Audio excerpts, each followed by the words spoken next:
Hi and welcome back.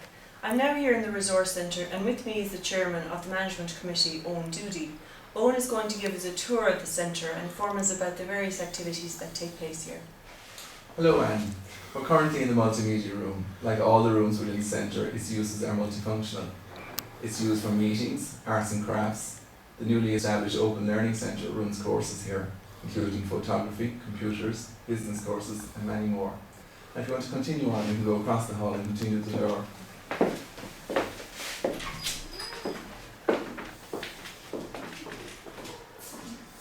Here we have the medical room, which again has many uses such as chiropody, reflexology, beauty therapy and hairdressing.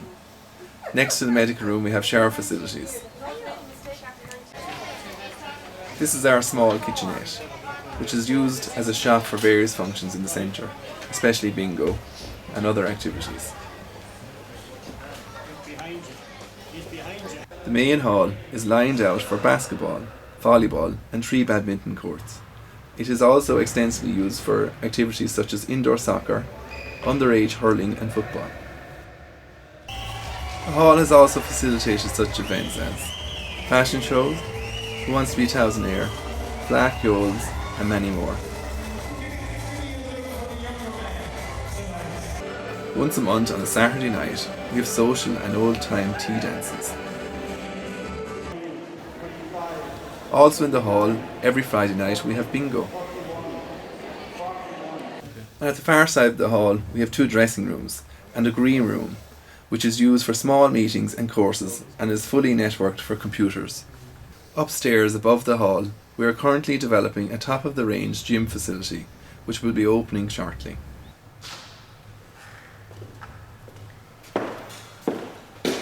And now we're entering the day room, which during the day is used by the daycare and during the night time for various activities such as yoga, Irish dancing and seminars. And just off the day room is a fully equipped kitchen, which is used to provide meals for the daycare members and can also be used to cater for functions in the main hall. Here at the front of the building we have the daycare manager's office. And on the other side we have the reception area, which is also used for meetings, as well as facilitating the lotto every Monday night. November the 1st, 1987 was one of the proudest days in Cappawhite's GAA history. The fortunes of the club took an upward trend from the early 80s, but it wasn't until that year that the dream of bringing the Dan Breen Cup home was finally achieved. Here we get the memories of some of those involved, and we started by asking Willie Barry, supporter and the man who drove the lorry to bring the team home, how big a day it was for him. It was a very big day because we'd set for so long since county final came to West Tipperary. Yeah. It was a landmark to Cappawhite to bring it back. The whole scene, I suppose, started in 83, and whereby 83 in itself was a fantastic year for the club. It was the year in which the pitch was officially opened, and a man that was around here at that time who was brought in to train the team was a prominent inter-county player of the past at the time, T.O. English. And I think he deserves great credit for putting us on the map, shall we say, because in that particular year we won our first West final, senior hurling West final, virtually on our own as a unit, Cappawhite, full stop. Yeah. And it all started there, and they went on to win 3 successful West Championships in a row. He was a new man, a man that had won All Irelands with Tip, and I suppose we saw that he had the belief in us that we were going to win something, you know. Then we had the sergeant was there, and he was a fierce driving force behind the seniors all the time, you know. But I'd say Theo had a big influence in it, even though he wasn't there when we actually won it, you know. But I remember when we won the first West in 83, Theo used to be telling us that we want to be beating these fellas by 10 points, you know, with the likes of Clonarty and Cashel, and we used to beat them by 10 points then, but I'd say he put a bit of belief into it. The West was very strong. I mean, on county panels even, you would have had 8 or 9, 10 lads from West Tipperary pushing for places.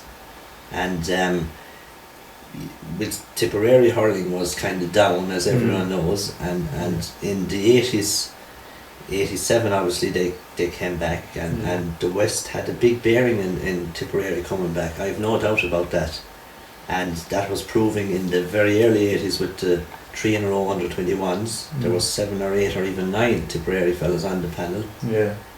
And every senior club at the time had 3 or 4 or 5 guys capable of representing Tip. Yeah.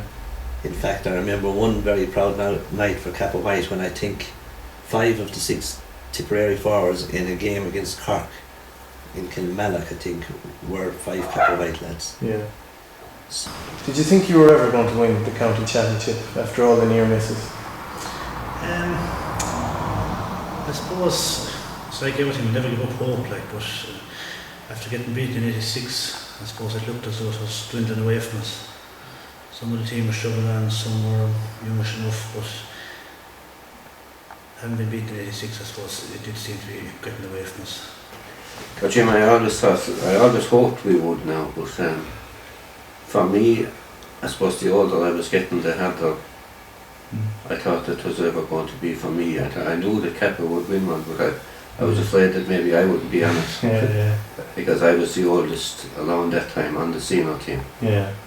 But I knew that the likes of Hay and Austin and Connor and John Hale and those, I knew that they had the ability to win a county final at some stage. Yeah. The only thing I was afraid of was that I'd be gone when they'd be winning. You'd be surplus to requirements. I'd be gone over the hill, yeah. Yeah, I would have felt after beating Clonoti in the West final in 1987, after coming back having been down by 8 or 9 pints, I would have felt that whatever team were going to beat us later on in the year would have had a very hard job to do. And coming from behind like that would have put a belief into me that we could come back from any situation. That we had the ability to do that, yeah. How did Kappa become so good in the 80s? I suppose we were very fortunate in the sense that one of the things that made it successful was that where we suffered through the 60s and 70s of losing players who had to go away to possibly immigrate or work away from home, shall we say, this particular bunch were literally based at home. And that in itself was a major plus, simply for the benefit of preparation and training for games, and they had fantastic potential, skill and hurling ability. Particularly the forwards, I suppose, they were very much a unit, and each one of them could win a match on their own at any given day.